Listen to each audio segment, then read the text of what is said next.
আসসালামু আলাইকুম। সংবাদে আপনাদের সবাইকে স্বাগত। সংবাদ শিরোনাম। সড়ক দুর্ঘটনায় নিহত 12, আহত অন্তত 15 জন। বরিশালে অনুমোদনহীন ব্যাটারি চালিত রিকশার দাপট। খোঁজ ইমামকে পঞ্চগড়ে শেকল বাঁধা অবস্থায় উদ্ধারের ঘটনায় গাজীপুরে মহাসড়ক অবরোধ করে বিক্ষোভ। জড়িতদের গ্রেফতারের দাবিতে রংপুর। শেরপুরের নালিতাবাড়ির একটি গ্রামে মাটি খুললেই বেরোচ্ছে গ্যাস, রান্নার কাজে ব্যবহার করছে কেউ কেউ। ভোলার মনপুরার কলাতলী ইউনিয়নে বিশুদ্ধ পানির সংকট, পর্যাপ্ত টিউবওয়েল না থাকায় খাল বিলের পানি ব্যবহার, ছড়াচ্ছে রোগবালাই। আসসালামু আলাইকুম। এতক্ষণ শুনছিলেন সংবাদ শিরোনাম, এখন শুনবেন বিস্তারিত। 7 জেলায় আলাদা সড়ক দুর্ঘটনায় প্রাণ গেছে 12 জনের, আহত হয়েছেন অন্তত 15 জন। এর মধ্যে সুনামগঞ্জে পর্যটকবাহী বাস খাদে পড়ে নিহত হয়েছেন মা মেয়ে, আহত হয়েছেন অন্তত 10 জন। আহতদের বিভিন্ন হাসপাতালে চিকিৎসা দেয়া হচ্ছে। যান্ত্রিক জীবন থেকে দূরে প্রকৃতি সান্নিধ্য পেতে দল বেঁধে বেরিয়েছিলেন সবাই, কিন্তু আনন্দযাত্রা মুহূর্তেই পরিণত হয় বিষাদে। ঢাকা থেকে সপরিবারে টাঙ্গর হাওরে বেড়াতে যাচ্ছিলেন বাংলাদেশ কেমিক্যাল ইন্ডাস্ট্রিজ কর্পোরেশন লিমিটেডের কর্মকর্তারা। সেজুতি ট্রাভেলসের বাসটি সুনামগঞ্জের শান্তিগঞ্জ উপজেলার পাগলা বাজার পৌঁছালে নিয়ন্ত্রণ হারিয়ে খাদে পড়ে যায়। আজকে ঢাকায় বাস অ্যাক্সিডেন্টে 2 জন মানুষ জায়গায় মারা গেছে, আরো 30-40 জন মানুষ আহত হয়েছে। 40 থেকে 45 জন মানুষ, 2 জন জায়গায় মারা যায়। ঘটনাস্থলেই প্রাণ হারান বাসের যাত্রী মঞ্জুরা আক্তার ও তার মেয়ে আয়েশা সিদ্দিকা। দুর্ঘটনায় আহত হন অন্তত 10 জন। খবর পেয়ে ঘটনাস্থলে গিয়ে দুর্ঘটনা কবলিত বাসটি উদ্ধার করে ফায়ার সার্ভিস ও পুলিশ। আহতদের নেওয়া হয় হাসপাতালে। যশোরের বালুবাহী ট্রলির ধাক্কায় প্রাণ গেছে মোটরসাইকেল আরোহী 2 কিশোরের। চৌগাছা উপজেলার জাহাঙ্গীরপুর এলাকায় এই দুর্ঘটনা হয়। পুলিশ জানায়, মোটরসাইকেলে করে চৌগাছা বাজারে যাচ্ছিল ইমন ও আশরাফুল। এ সময় বালুবাহী ট্রলি ধাক্কা দিলে ঘটনাস্থলেই মারা যান 2 জন। এছাড়া লালমনিরহাট ও বাগেরহাটে সড়ক দুর্ঘটনায় নিহত হয়েছেন আরও 2 জন। রাজধানীতেও সড়কে প্রাণ গেছে 1 জনের। এদিকে গতরাত 3:30টার দিকে ফরিদপুরে ঢাকা ভাঙা এক্সপ্রেসওয়েতে দাঁড়িয়ে থাকা একটি বাসে ট্রাকের ধাক্কায় নিহত হয়েছেন 2 জন, আহত হন 5 জন। এছাড়া নরসিংদীর মাধবদীতে গতরাতে বাস চাপায় ইজি বাইকের চালক সহ 3 জনের প্রাণ গেছে। রায়নাদি এলাকায় ঢাকা সিলেট মহাসড়কে হয় এই দুর্ঘটনা। রাহিম সারোয়ার, যমুনা নিউজ। বৈদ্যুতিক ব্যাটারি চালিত অনুমোদনহীন যানবাহনের সয়লাব বরিশাল নগরী। চালকদের নেই কোনো অভিজ্ঞতা, প্রতিদিনই ঘটছে দুর্ঘটনা, বাড়ছে হতাহতের সংখ্যাও। কর্তৃপক্ষ বলছে অবৈধ যানবাহনের বিরুদ্ধে তৎপর তারা। যদিও সাধারণ মানুষের অভিযোগ, অবৈধ বাহন ও বেপরোয়া চালকদের নৈরাজ্যের বিপরীতে পুলিশ ও নগর প্রশাসনের তৎপরতা খুবই সীমিত।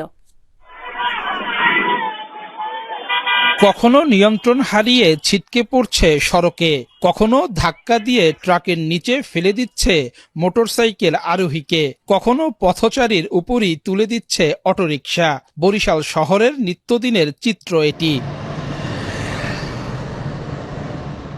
দীর্ঘ সময় ধরেই নগরবাসীর গলার কাটা ব্যাটারি চালিত ইজি বাইক, এখন মরার উপর খাড়ার ঘা ব্যাটারি চালিত রিকশা, যার গতির নিয়ন্ত্রণ থাকে না চালকদের হাতেই। পেট্রোলে তো মনে করেন ওটা ব্রেক মানাইতে পারে, আর এটা তো পিক আপ।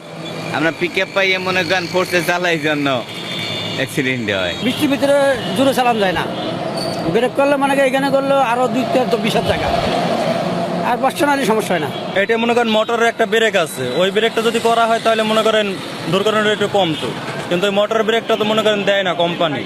সিটি কর্পোরেশনের তথ্য মতে নগরীতে নিবন্ধিত ইজি বাইকের সংখ্যা 7,600। তবে রাস্তায় চলাচলকারী ব্যাটারি চালিত রিকশার নেই নিবন্ধন। অলিগলি কিংবা সড়ক মহাসড়ক সবখানি এসব অবৈধ যানবাহনের অবাধ বিচরণ, ফলে বাড়ছে মৃত্যু ঝুঁকি। তেমন কিছুদিন আগে ওটা যে নতুল্লা বাজার একটা মহিলা অটো রিক্সার জন্য ওটা ট্র্যাকের নিচে চাকা তলে পড়ে গেছে। এটা 100% ঝুঁকিপূর্ণ। কোনো দিক চাওয়াটা দেয় না, ফোন করে ঘুরে যাচ্ছে, এদিক দিয়ে একটা গাড়ি আইলে এটা নাইলে ওটা দেয় না। পাই চালানোর কথা সেটা আবার মোটর লাগিয়ে ফেলছে। এই অটো রিক্সাগুলো এখন পর্যন্ত সারা দেশে কোথাও দেয়নি, কি আমরা ওই অটো রিক্সাগুলো দেওয়ার চিন্তা ভাবনা আপাতত করছি না আর কি। ওটা আমরা ব্যবস্থা নিব। এসব যানবাহনের কারণে সড়কে বাড়ছে যানজট। যদিও ট্রাফিক বিভাগ বলছে সড়ক পরিবহন আইন অনুযায়ী নেওয়া হচ্ছে ব্যবস্থা। সেক্ষেত্রে আমরা যেটা করতেছি, আমরা সড়ক পরিবহন আইন যেটা 2018 আছে, সেই অনুসারে আমরা এই সমস্ত পরিবহনের বিরুদ্ধে বা এই সমস্ত অযান্ত্রিক যানের বিরুদ্ধে আমরা তাদেরকে আটক করছি, আমরা তাদেরকে ডাম্পিং করছি। আমরা এই আইন অনুসারে তাদেরকে কিন্তু নিয়মিত মামলা দেওয়া হচ্ছে। বিআরটিএর কর্মকর্তার মতে ব্যাটারি চালিত অবৈধ যানবাহন নিয়ন্ত্রণে পরিকল্পিত উদ্যোগ নিতে হবে সরকারকে। যদি এগুলো চলাচল করবে, কি পরিমাণ চলাচল করবে, সেটা সরকার প্রতিটা জেলাতে মেট্রো রেল নির্ধারণ করে দিতে পারে, তাহলেও কিন্তু এটা নিয়ন্ত্রণ করা সম্ভব। তাছাড়া এখন যে সিচুয়েশন আছে, এটা লোকাল কোনো বিআরটিএ, পুলিশ কিংবা প্রশাসনের পক্ষে নিয়ন্ত্রণ করা সম্ভব না, কারণ এটা এখন সরকারি সিদ্ধান্তে, সেন্ট্রাল সরকারি সিদ্ধান্তের বিষয় হয়ে দাঁড়িয়েছে। বিআরটিএর তথ্য বলছে নগরীতে সড়কের তুলনায় যানবাহনের সংখ্যা কয়েক গুণ বেশি, ফলে যানজট আর দুর্ঘটনা এখানকার প্রতিদিনের ঘটনা। পরিসংখ্যান বলছে এই শহরে চলাচলকারী ব্যাটারি চালিত যানবাহনের 80%ই অবৈধ। ডান, বাম বা মধ্যপন্থী বিভিন্ন রাজনৈতিক দলের ছত্রছায়ায় চলছে এসব যানবাহন।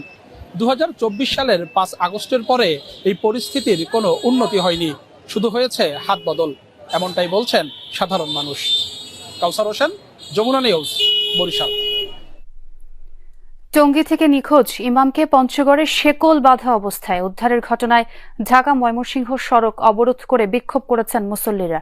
জুমার নামাজের পর গাজীপুর টঙ্গীর বিভিন্ন মসজিদ থেকে মিছিল নিয়ে মহাসড়কে 1.5 ঘন্টার মতো অবস্থান নেন তারা। অভিযোগ করেন বিটিসিএল টিএনটি কলোনি জামে মসজিদের ইমাম মুহিবুল্লাহ মিয়াজি গত বুধবার সকালে বাসা থেকে হাঁটতে বের হয়ে অপহৃত হন। পরদিন পঞ্চগড় থেকে শেকল বাঁধা অবস্থায় তাকে উদ্ধার করা হয়।